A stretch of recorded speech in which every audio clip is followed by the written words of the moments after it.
Welcome back, everybody, to the Blazer Victory Podcast. John Duncan here. And of course, I'm joined as always with both of my co hosts, Darian Smith and Jimmy Marion. And we've got a special guest, Trent Dilfer. Welcome back on the Blazer Victory Podcast.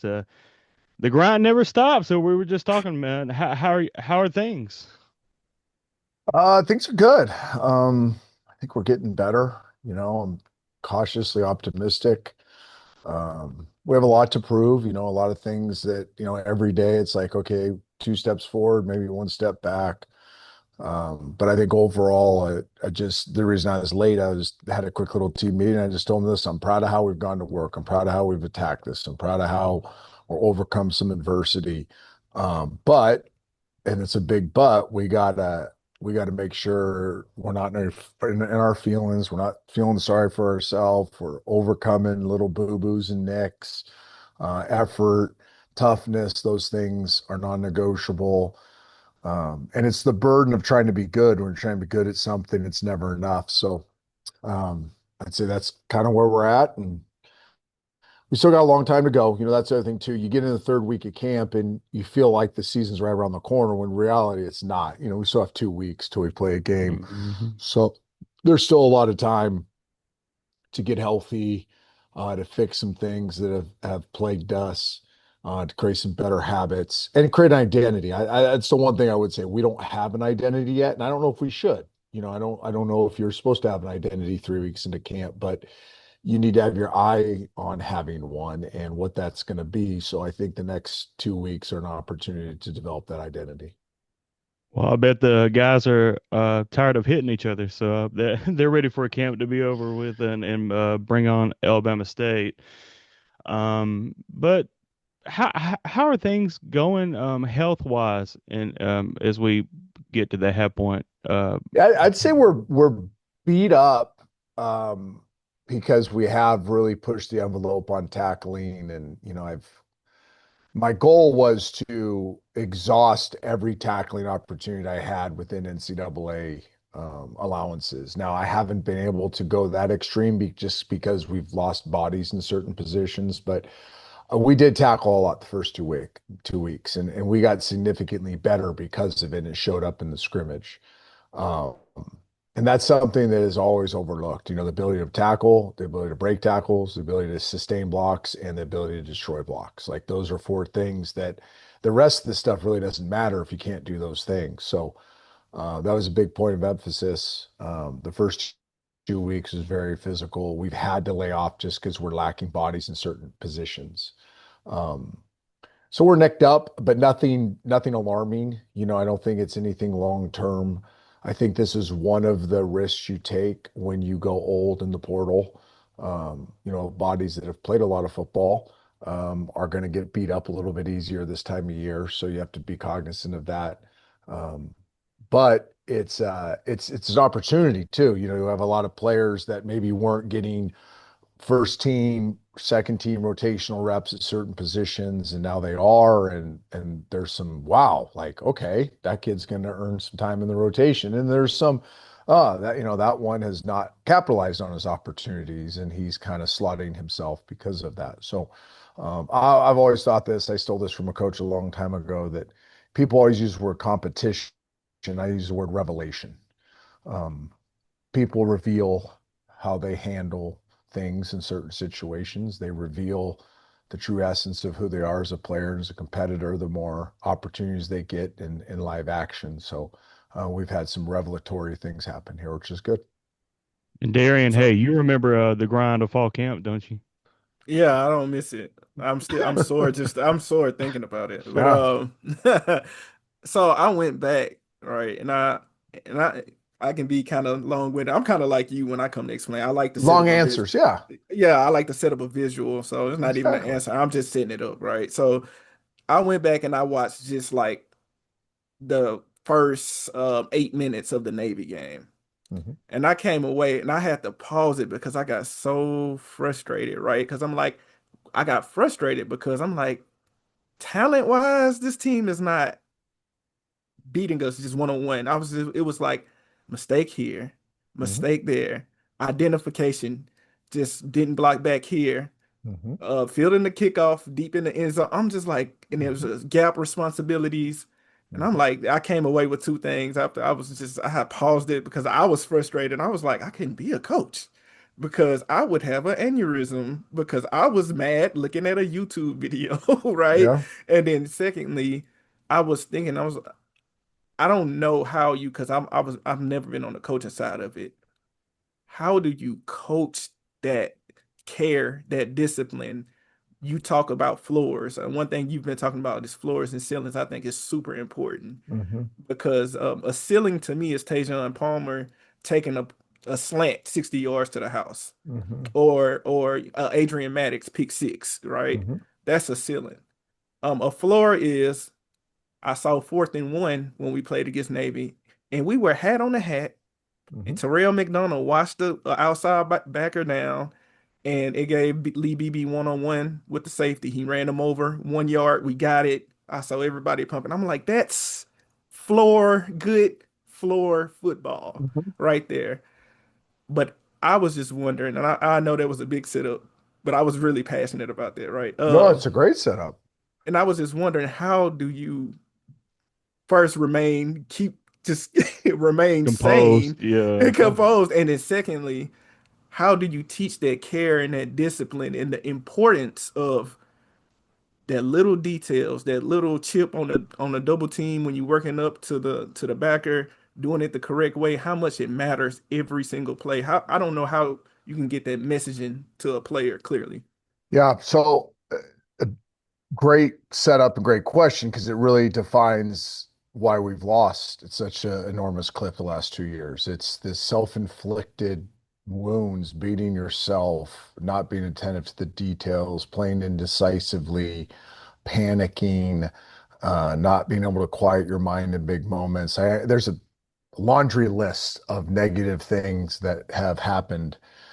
And when they happen that habitually, and this was, I've told you guys a story about December and just kind of the self-reflection. I had to take a look in the mirror. It's like, are we not teaching these things? Okay, we're teaching them. I can promise you we're not teaching players to do those types of mistakes. But are we giving them the skill set so that's not even part of their game? Like are we emphasizing it, demanding it, doing it enough to where you can get that out of your game, right? Let's call it knucklehead football. I think that puts a giant blanket on all the stuff you're talking about. It's just knucklehead football. Um, so when I say raise the floor, we're trying to minimize knucklehead football. And saying it isn't enough. And I think that's one I keep getting asked, what have you learned the first 2 years? I'm like, oh, I've learned a lot. I've learned a ton. Hopefully I can fix the things I've learned.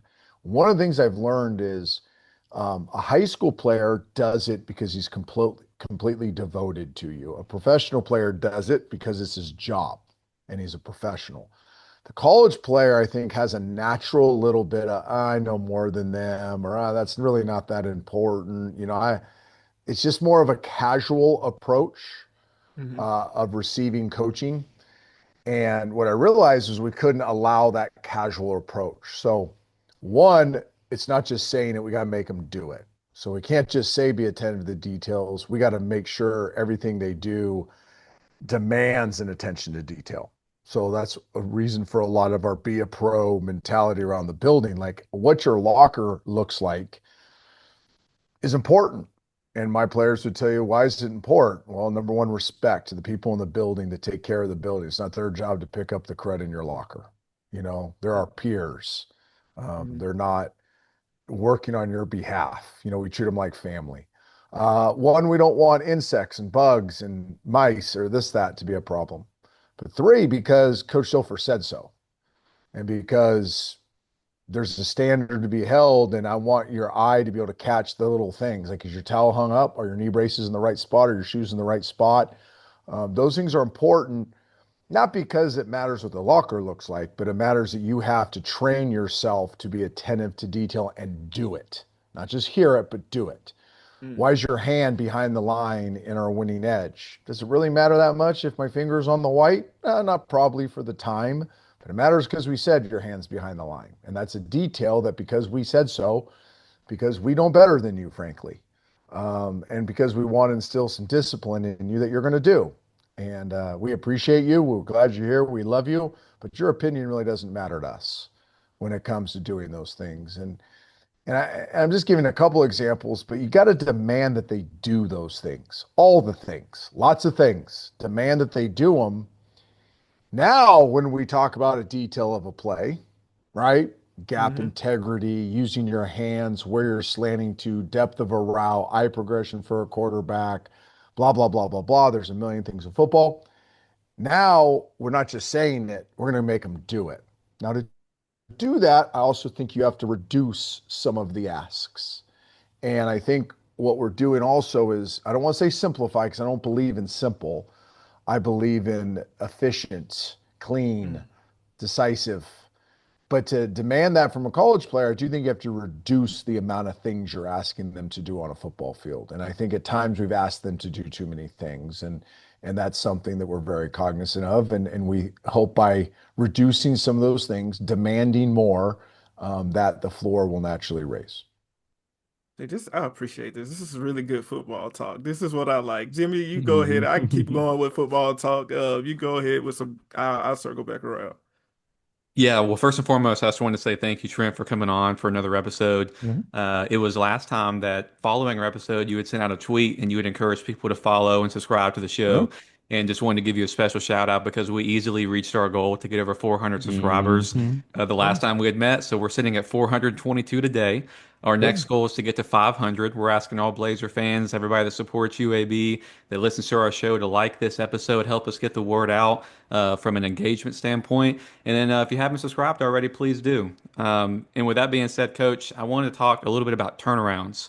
So I was looking at some stuff this morning, and at Lipscomb Academy, your first season, your team finished 7-6, and in year two, you start out 0-2. So through 15 games, you had a 7-8 record, and then after that, you won 37 of your next 39 games, including two state championships. And so, my question is, do you see like any similarities where UAB football is today through two seasons with where things were when Lipscomb Academy was 7-8, and before they were able to reach that next level of success? And go 37-2 in those next 39 games?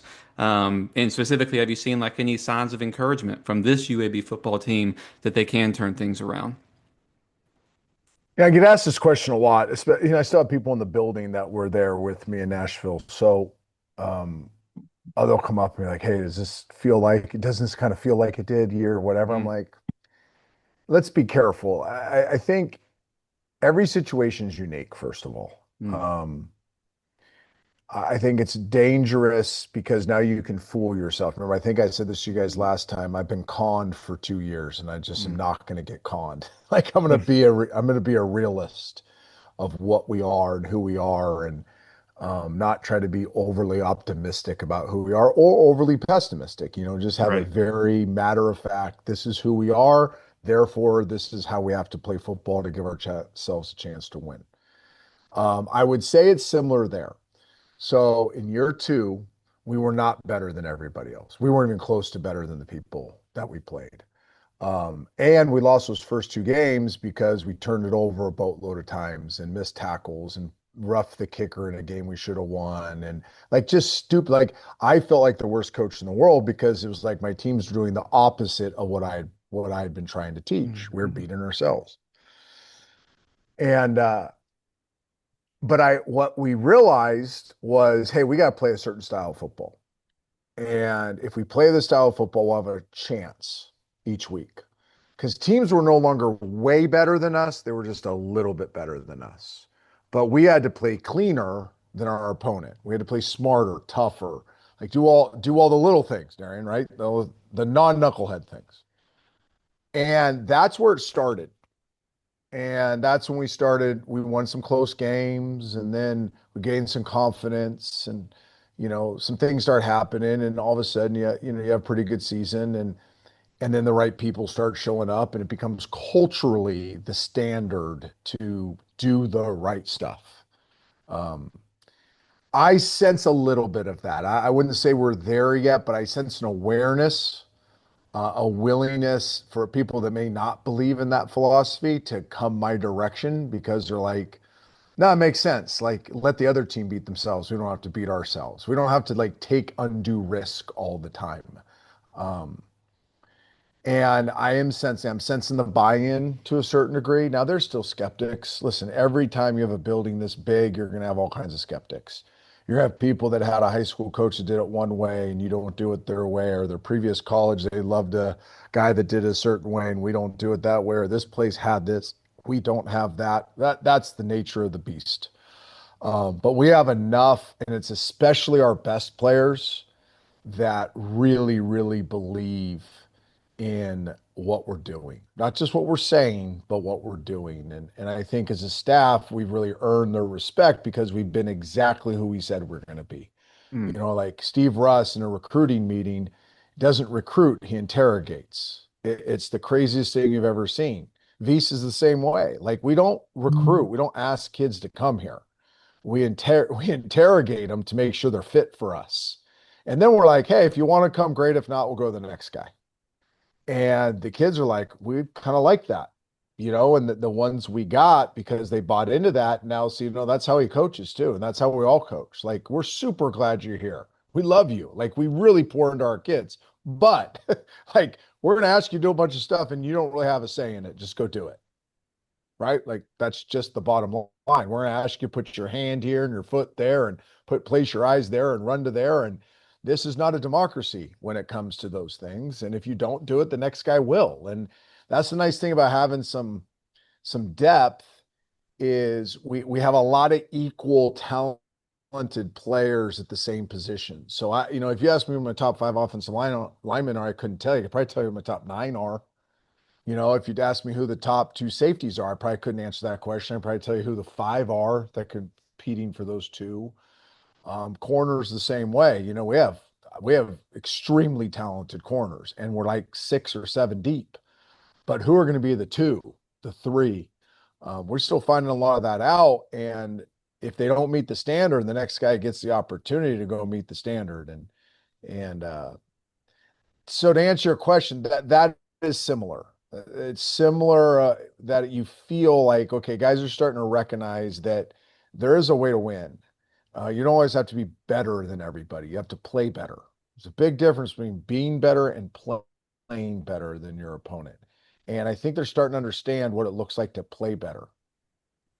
That's awesome, Coach, and I appreciate that explanation. I'm trying to envision, I wasn't there, but I would visualize that some people found it really difficult to see the 37-2. That might have seemed impossible at the time when you're 7-8, right? Yeah. And I think that, you mentioned skeptics in the building now. I'm sure there were skeptics then.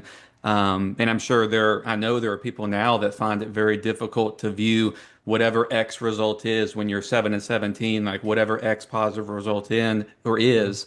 And quite frankly, I think some media has gotten just kind of like lazy and they're not even really covering UAB at this point because they're just looking at the past 2 seasons and they're just going straight to record. But what I want to communicate to the UAB fan base is that, we've got a coaching staff that's done this at Lipscomb. Coach Dilfer has had turnarounds as a professional in Tampa Bay, and so I just wanted to talk about turnarounds and express that we're super supportive and we're super excited and optimistic that we can begin that type of turnaround here at UAB, and we fully Well, it's support it, you. and I really do appreciate that. I I think if I learned anything from turnarounds, um, and it goes all the way back to high school. Like, my high school team hadn't won a league championship in years. My high school basketball team didn't. My college team hadn't won the conference championship. We went to the WAC. Like, I did this in Tampa. The one common denominator is finding people that don't flinch. Because it gets hard. What happens when you lose, and what happens when you're not meeting expectations, whether they're your own expectations or others' expectations, it starts to snowball. And negativity, you start getting that negative mindset, and it's really easy to allow that to take over all of us. I don't care how mentally tough you are, like, it's the devil that just keeps growing, right? And the angel shrinks and the devil grows, and it's like, you Hmm. suck, this is going to change. And it's like, when you turn it around, it's because the angel grows. The devil doesn't necessarily shrink, But part of the angel is I ain't flinching. Like you can yell and scream and say whatever you want to me, devil. Like you can be negative all you want. Fans, you can come after. And a lot of it's justifiable. I think that's the other thing I learned too is you earn the criticism you get. So we've earned this. I've earned this. So you take it, right? You just take it head on and but you can't flinch. It's when you flinch and start compromising your belief system and how you do things and your processes, that's when it doesn't turn. And I saw Tony do it better than anybody. Like I said, I've been a part of it, but Tony Dungy was the one. It's funny. I texted him at 5 o'clock this morning. I was just having my quiet time and I thought about him and just thanked him for what he's taught me. But one of the great things he taught me was I mean, he stuck with me when he shouldn't have stuck with me. He drafted guys they told him not to draft. It wasn't working the way he did it in Minnesota and in Kansas City. We were getting gashed in the one gap defense. Running the ball first wasn't working. We're turning the ball over. We're bad on special teams. Like we were the opposite of what he was telling us to be. And he just stared into the camera. He stared into our eyes. Every single day and said, "We are not changing. This is the plan. This is going to happen, right? This will turn around. And it's going to turn around because we're not going to," I think he used the word blink. We will not blink. We can lose another one. We're not going to blink. And we were 1-7, I think. And that's about when everybody started buying in, was actually at 1-7. And then we kind of turned it around towards the end of the season. And then the next year started hot, had some adversity, still didn't blink. And, that kind of built that thing. So if there's encouragement, and again, if I'm a fan, I'm like, yeah, whatever, Trent, let me see it. And that's how I'd respond. But like, we're not gonna flinch. We've learned from our mistakes. We're not dwelling on them. We're not talking about what's happened in the last 2 years. We're facing the fire, and we know we got a boatload to prove to you guys, to our alumni, to our fan base, to the national media. Um, I don't want to call it a chip on our shoulders because 48 people, 48 players, and 16 coaches weren't here for that stuff. But I think the entire building knows we got to earn whatever we get, that nothing's going to be given to us. And Trent, Darian and I, this past weekend got the opportunity to go to practice, and Yeah. you see the pedigree with Steve Russ and hear about him, how he's doing, but meeting that dude in person, I feel like he can play today. He's just Yeah. a fiery guy. He demands respect. He demands excellence, and Darian, you can attest to that too. He talked about the buy-in is from the moment he got there, just buying in from the players, getting the buy-in, getting the buy-in. He said they're there. But would you attest to what you have seen in the couple months Steve Russ has come to the South Side? Yeah, I could talk all day about this. And I don't only want to brag on Steve because I think one of Steve's genius was how he built his staff too. And Steve was honest about that in the interview process. He was like, "Listen, if you hire me, great. But like you really want to hit a home run, hire me and these guys." You know what I mean? Hmm. Like I might be a double, but you want a home run, like let's go after this, let's swing for the fences here. So one, that's again easy to say, hard to do. I really believe there's a supernatural thing at work here too, that we were able to get these coaches in here. But you look at Brent Wieselmeyer, Sam Mills, John Celestion, Ryan Lewis. I mean, just John Jones being able to stay, being able to keep John Jones, special team coordinator, and what he adds defensively, his Hmm. value there. Maintaining Matt Wright, who's somebody nobody ever hears about, but Matt Wright's our senior analyst on defense that, could be a position coach a lot of places, and he just does a great job. But the way this defensive staff was put together, really showed Russ's leadership qualities too, and his big vision. He kind of has a head coach's vision. It's been great for me because some things that I've been trying to get better at, I have a sounding board that kind of thinks like a head coach that sees things from 30,000 feet, not always through a straw. But this staff, how they work together, how they handle conflict together. Like it's defensive coaches can be ornery and they can really battle within And the good ones battle within for the better of their players. The bad ones battle within for their egos and, their pride and their feelings. But these guys get after it and they battle so that our players get our best. And it's pretty cool to see. There's a high standard. It's no nonsense, but it's not stuffy. I was a little worried. I'm gonna be honest with you. I was a little worried that it might be a little too, because we need a little more fun in this program too. Right. It's like you get beat down over 2 years. You need a little fun. So Hmm. part of my off season mantra was like, let's be free, let's have some fun, let's let it rip. And then I got this, sergeant or general as Stevens court. I'm like, ooh, this could Hmm. go, this could be conflicting with what I want. But they do a great job of keeping it matter of fact, um, maniacal, super high standard, but also kind of fun. Like they do some things where I'm like, oh, okay, I see where they're having fun there. Like I see the method to the madness. So it's a group that's definitely coming together. They believe in each other. Now their floor is really low too now. Like everybody thinks when I talk Hmm. to the media, I'm just talking about the offense. And I've made it very clear to them. Like your floor is pretty low too. Like you're busting gaps, you're missing tackles, you're, not sticky enough coverage. Like there's things that we're not even close to where we need to be, but the vibe, the mentality, the camaraderie, the buy-in, as Russ said, you can start seeing some real progress there. And we don't want to overreact just from one practice, but you can see that. I mean, Yeah, Siraj chirping back, yeah. yelling, a couple other players like they're having fun.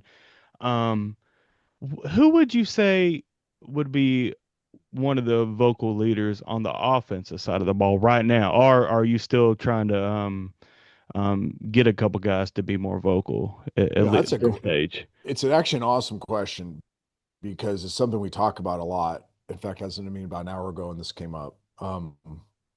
We have good leaders on offense. I would not say we lack leadership on offense. I think Jalen Kitten is a unique leader. He's a very fun leader. Like he keeps it loose and fun. And I've used this word already, but kind of vibey, like he doesn't want it to be um, yelling and screaming. I Mm-hmm. think A Train is a loud, dynamic leader, has the respect of a lot of people. But like JD Morgan is not doesn't say a whole lot, but he speaks very loudly with his play, and he works at a very high level and holds himself to a very high standard. Isaiah Jacobs is one of the more vocal leaders on our team. So having him on offense, I think, fills that gap. But what we were saying was, I think we do need a little more. I'll tell you who's a born leader, and he's starting to understand this. Unfortunately, he's done it for the bad up until now, and he'd be the first to tell you is Corey Milliner is a very Mm-hmm. impactful leader. He people gravitate towards Corey. Um, He's funny. I think he like Jalen is kind of funny and guys enjoy being around him.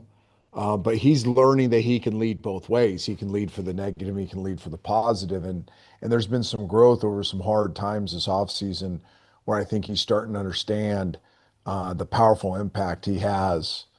We had a really good practice. We had probably the best practice we've had here offensively in my tenure. And all the days are starting to run together. I want to say it was like last Thursday, maybe a week ago today. And I brought them up afterwards and I said, why was that such a good practice? And they had hey, made plays and more physical. And they were all right. Like all their answers were right. But what I told them was like, no, I'll give you the real truth. The real truth is we had the sound of winners today. Mm-hmm. Like today was the first day in my tenure where we sounded like winners, how winners talk. Like Ray Lewis missed tackles. Shannon Sharp dropped balls.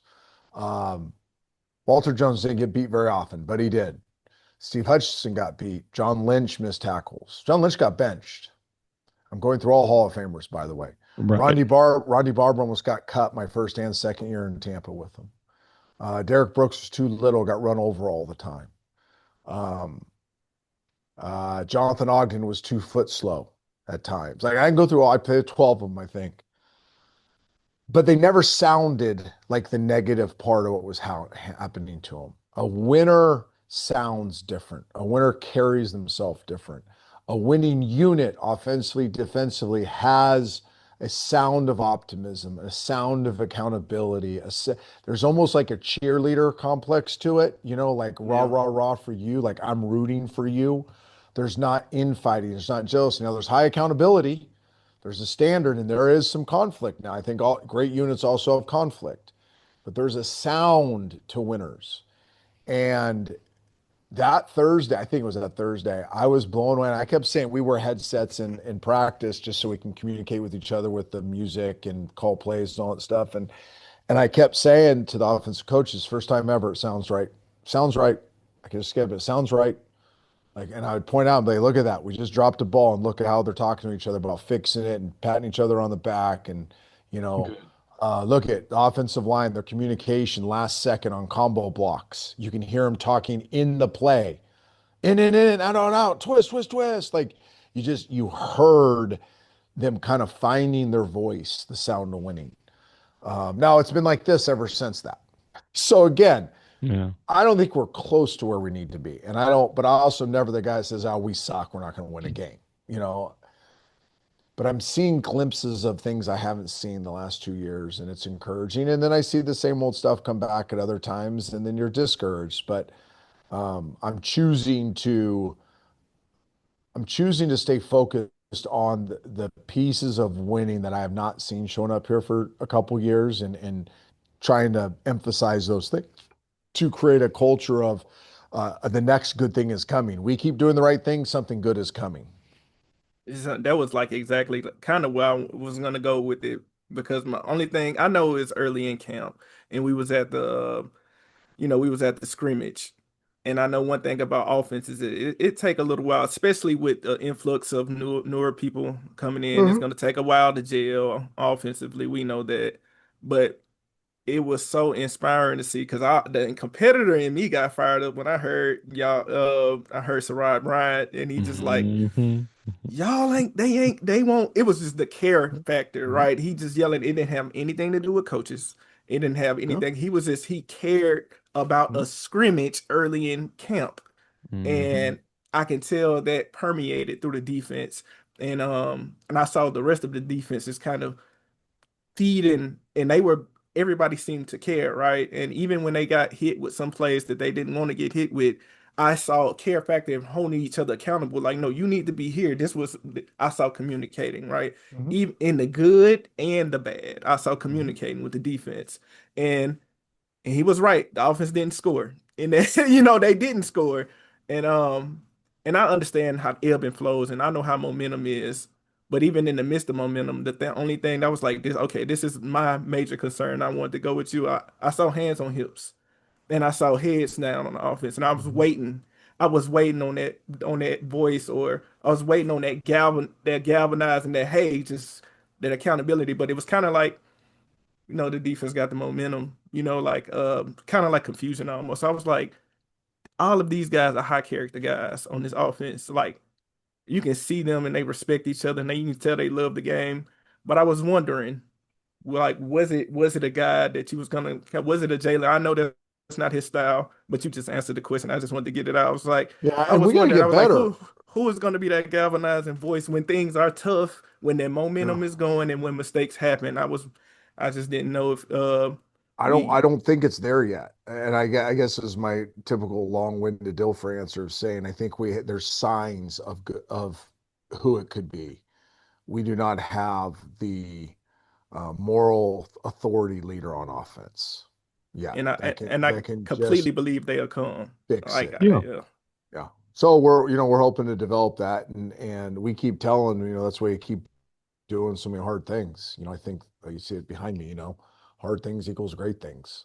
Hmm. The edge of uncomfortable is where you find greatness. Like you just keep providing hard things. And that's not always just run around hitting each other. Just high standards, hard things, and eventually your alphas, your moral authority leaders, they kind of rise to the top. And if they don't, you lose. And if they do, you win. right. Hey, Coach, one player I wanted to just ask you about is Devin Hightower. I don't Yeah. recall like hearing any interviews or seeing any features on Devin yet. And when I was doing some research on him, he's got a pretty interesting background. He started, for a power conference school he's played at two, I believe, and he went to Rhode Island, lower level. And this past season, he was highly productive. He comes into UAB, I think, with 1 year left. And so I was just hoping that maybe you could tell us a little bit more about Devin's journey and kind of how you see him fitting in here for the Blazer defense. Man, he's taken such a professional approach. He bought in day one. He had better offers. He had more money other places. Like he had better opportunities than this based on what the world calls opportunities. Um, but he really felt a fit here. He knew he needed to get better. I think that was his biggest thing was he felt like he was not as good as he could be. And I think what Russ and we were able to convince him was this would be a great opportunity to come and finish developing your skill set. And he's done that. Um, but he's just one of those guys. It's not a surprise you haven't heard from him because he doesn't want to be heard from. He lets his pad speak. He lets his work ethic speak. He's first in the building, last out. He mastered the defense early on. He is a good communicator out on the field. Like he will open his mouth. He's not silent out there. He's versatile. Like I wouldn't call him a hammer and I wouldn't call him a speed backer. He's both. He can play the physical game and he can play the speed game. So no, I think he's gonna be really productive for us. We're really happy to have him. He's been another one of those type of guys that we identified in the portal that we wanted to turn this program around with, a certain temperament, a certain type of competitor, a certain type of person. Nice. I got a random question for you, Coach. What are your thoughts on week zero in college football? Because I keep hearing some people say that college football season doesn't start until, what is it, noon Eastern on August the 30th. We know that's not true because UAB plays, right, on Thursday, August 28th. Mm-hmm. Kicks off against Alabama State, 7:30 at Protective Stadium. But do you think you're going to get to watch any week zero football, or is it all game prep for Alabama State? What's your just general thoughts No, on week zero? there's some time. You got to When you watch get, Fresno State, right? do they Yeah. play in week zero? I think so. Hey, Yeah. I tell you a funny story. I just got an email a couple weeks ago asking for money for Fresno State as an alum. I'm like, hey, you guys should probably take me off that mailer. Like, I love my alma mater. I've dear friends there, but I'm a Conflict Blazer. with interest. Yeah, they're my second. They're my second favorite college team. So, Right. um, yeah, there's some time. You get this fourth week of camp is an interesting week. Like you can treat it like training camp if you have a lot of bodies, and if I had 140 bodies, I would. Um, but when you're in our situation, it almost becomes like a bonus week. So we're going to do 3 weeks of camp. We're going to be done Saturday night after our scrimmage, and then we're going to move into kind of a hybrid schedule. So in this hybrid schedule, and with how nicked up we are, I think gives the players a chance to get their bodies back a little bit. We can still get better at a lot of things. Lord knows we have a lot of things to get better at. Coaches can get it. Some thing like coaches, we're all the same way. Like, hey, we're going to do this offseason, not this. You have like a checklist of 97 things you're going to do, and you get to about 9 of them. So we got a lot of things that we would like, some projects we'd like to clean up on, some studies we want to still see, some fine tuning of what we've done in camp. But there's some downtime. I'm also going to give my coaches some time to be with their families before this thing gets relentless. Give the players some time to, you know, do things they need to do for life. Like they do have families, they do have girlfriends, they do have school, they do have some of them have jobs. They got to go get their car oil changed, they got to get a haircut. They got to do life. So we got to give some time to do some life. So to answer your question, there'll be times, and I got 4 TVs in here, so there's usually a ball game on while I'm watching film or something. Yeah, and I wanted to show some love to Logan Moore, right? I Yeah. know we got some talented tackles in the portal. From the Brandon Snade, we got Rod Orr and Kyrick Mason, all these guys, Mhm. and I love the depth there and the individual pieces. But Just signed I think Peyton Kirkland. Yeah. Peyton Kirkland, who came in Mhm. at you said 117 pounds at 305, He was which 420 pounds at Texas. and he's Whew. 305 now. I think 307, yeah, something like that. Ooh, that's a lot of work. So he's coming in ready to work, right? Yep. Mhm. But just I wanted you to speak on Logan Moore for a little bit because he's a red shirt sophomore, right? He's been here Yep. 3 years. Mhm. Hasn't really started a game, I don't Mm-mm. believe. Mm-mm. And for him to still get that opportunity and that development from where he was at. I know he was like really undersized coming in, really had to work. I just wanted to speak on that. And I know we've been good at development here. They kind of get poached, but but Kinda. we've been Kind of, yeah. yeah, I just wanted you to speak on Logan more and his development. One, I'm just really proud of the kid. San Diego kid. I played college football with his high school football coach, David No. Dunn, who played in the NFL for, I don't know, 6, 7 years. Um, I we did it's kind of a cool story. We did a project when we realized offensive line is gonna be the hardest position to recruit. Like without a doubt, nothing's closer. The hardest position to recruit's offensive line because all the big schools want to store them up. So whereas, big school, SEC school, unnamed, has 17 offensive linemen that could be better than anybody you're recruiting. Like if the guy's any good, they're gonna snatch him up and storm. So it's a very hard position to recruit. So you have to decide, do you get oversized kids that you need to have lose weight and get in the weight room and get strong and learn how to compete and get through laziness? Or do you take long, skinny kids and try to put weight on them? That's the North Dakota State, Iowa model. And that model is probably better if you have a long time with them. Now, remember, we recruited him before this portal madness. So our thought was this is going to be a 2-year, 3-year project. He's 238 pounds when we recruited him, but he's 6'7" and a Mm, half, played volleyball, very good athlete. And his camp film at 235 pounds going against power four defensive ends that are 280, 290, he's competing his tail off. So like he's got the competitive temperament, he's got the athletic traits. You can't teach length. Length and athleticism, that combination is pretty powerful at offensive tackle. So yeah. took a flyer and we did this project where we identified 7 kids around the country. And I don't want to share the metric because we actually think we're onto something. And Logan was the one we got out of the 7. And it's the first year was rough, right? He was definitely not ready. Last year, there were times where he was close. He got a little banged up. He was going to get a chance mid-season to get a little more action, got a little banged up. Um, and then this offseason, I told him, I said, I said, listen, I want you to compete for the job, but I'm bringing in a bunch. Like, it's not going to be 2 or 3. Like, it's going to be a lot of tackles. Whatever I can afford, I'm bringing in. And you're all competing. There is no starting tackle position because ideally I'd like to move JD inside. And he really took the challenge well. I think he's grown a lot as a man. He's grown in his faith. He's got a much clearer head on him. He's much more confident, and he's playing solid football, like he really is. And we still don't know what that starting lineup's going to look like on the offensive line, but he's kept himself in the mix. And that's saying a lot because some of these guys we brought in have played a lot of football and are pretty talented guys, and they have not yet beat him out. So, but I do think this is going to be one of those position battles that probably goes. It would not surprise me if even in the first bye week, we're not still trying to figure out who we are as an offensive line. Now, I think we'll be pretty close by opening day.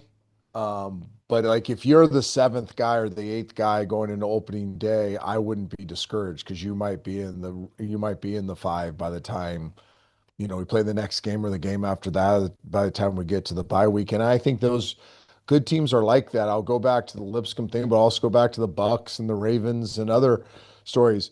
The starting lineup week 1 is very rarely the starting lineup week 10 if you're good. And people go, injuries. I go, no, because people get better.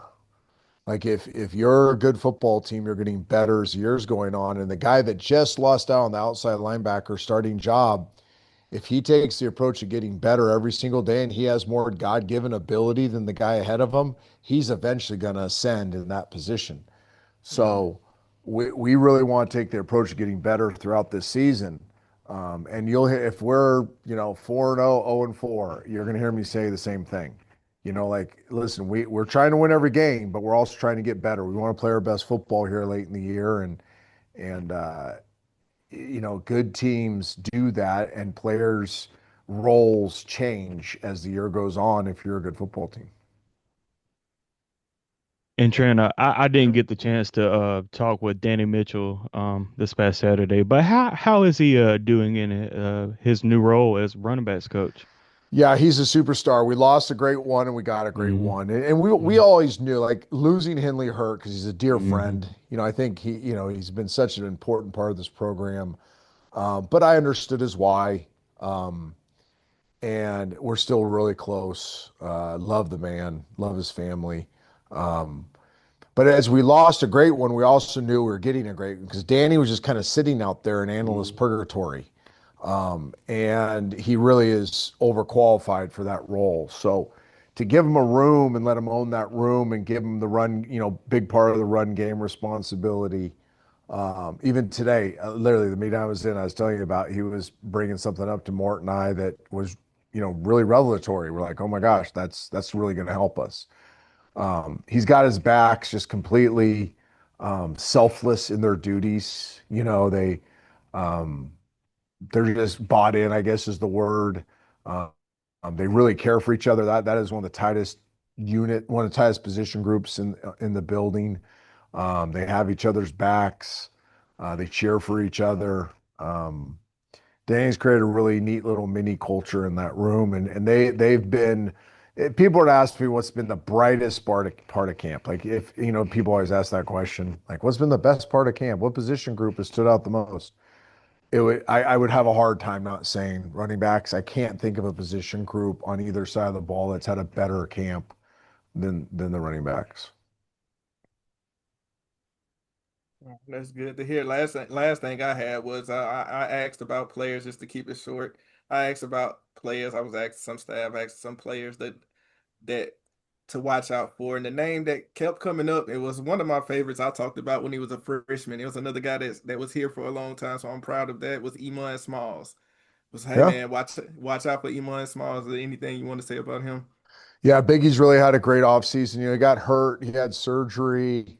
Uh, we had a hard conversation at the end of last year. He came into my office, had some struggles with the shoulder and playing time and role. And I said, Iman, you don't know this, but I do. How you handle the end of this year is going to determine how your next year goes.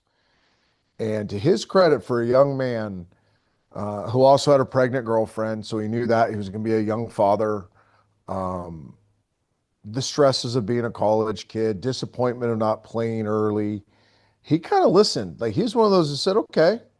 I'd say AJ Brown's kind of the same way. They looked at me and were like, okay, coach, I respect that, but I'm gonna stick this one up your, you know what? And I tell him that. I'm like, I hope that's your attitude, Yeah. and he did. Like, he attacked the off, I mean, attacked the off season. Um, and attack life. Like, he's a grown man now, being a young father, and he's taking it very serious. He worked an extra job. He just did a lot of neat things that grew him up fast, and now we're seeing it in practice. He's now learning. He hasn't played football in a while, like, so he's learning how to replay football at a high level for multiple snaps. But he's really done a nice job and competing very hard, and has a great team above self attitude, and just kind of brings his lunch pail to work every day and gets after it. Last question for me, Coach. I'm jumping a little bit ahead in the schedule, not to talk about the matchup, but to talk more about maybe what the Mhm. experience might be like. So I circled, I think it's week 4, Knoxville, Tennessee against Tennessee. Obviously, a big game, big crowd, all that good stuff, national TV. But also, you're returning back to a state in which you had so much success, and on the opposing sideline, you're going to have some guys that you coached at the high Yeah, school level. So have you yeah. thought, I know it's week 4, it's forever from now, but have you thought what that experience might be like to return to Tennessee, but also to see some guys that you coached previously on the other side of the for Tennessee? Yeah, I'm excited. I won these SEC games, as I told you guys a couple. I'd never really been to one outside the one that my daughter was recruited at Alabama for. So, the Georgia game, the Arkansas game have been neat experiences to see why it really does mean more in the SEC. It's different. So there's that piece of it. It's a very hostile environment.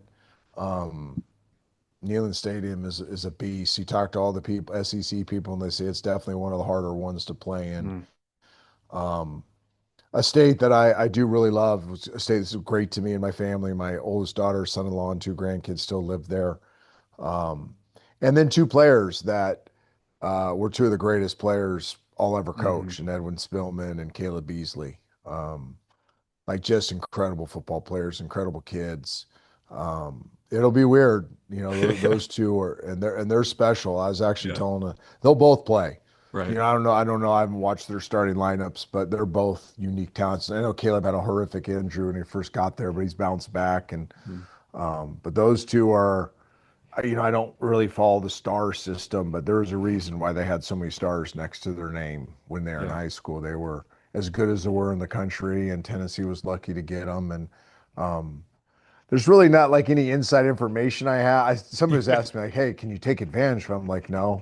Like they're just they're really good football players, Right. and they're really good kids, and they're going to study, and they're going to know our systems, and they're going to know their cues, and they're going to play hard, and nothing's going to bother them. That's the other thing too. Like they're not going to flinch. Hmm. They were taught not to flinch as eighth graders. You know what I Hmm. mean? Like those two as true freshmen were, as good as players as Lipscomb had ever had. Hmm. So that'll be interesting. We're recruiting Edwin's brother, and during the camp season, we were with his parents and we were joking a little bit about it. Like his parents are like, I think I might root for you, coach. I'm like, no, you're not. Shut up. But During the but game, Tennessee yeah. game. Oh No, well, no, no. I'm pretty close. I'm pretty close to the family, but not that close. And but they're great people, and it's gonna be an incredible battle. But I think we have to wire ourselves this way. Our mentality. We've talked a lot about this offseason, but we have to show it. Like we can't flinch no matter who we play. We're not good enough to take any opponent for granted. And we shouldn't be intimidated going up against a giant either. I mean, what a great opportunity. What a Yeah. great opportunity to test ourselves Mhm. and see where we're at. And, we got a bye in an Army. So what a great litmus test to see who we are before we go against a team that, has had their way with people, Hmm. ourselves included. So, man, I think this whole schedule lays out a really neat opportunity to find our best and to play our best football when it matters the most. All right, Darren, you have anything? Oh no, no. I Okay. always have something, but I Well, know no, no, no. we all grown. We We got to all let need to Trent go. yeah, Yeah. yeah. I need to go myself, but The Yeah. I'm sitting here quarterbacks are the thinking. quarterbacks are probably fired up. I went longer because Let's they go. don't have to have me go in there and get after them for an hour. They're only going to get me for about a Um, half an hour today. Yeah, and well, go get him. Go get after him. hey Trent, thank you again for hopping on, making some time for us. I just want you to know, BVP, cheering for you, pulling for you, Appreciate it. UAB. Hey, but we believe, UAB fans, we believe. Um, Jimmy, go ahead and close us out. Till next time. Yeah, 2 weeks till the first game, guys. Go Blazers. All right, go.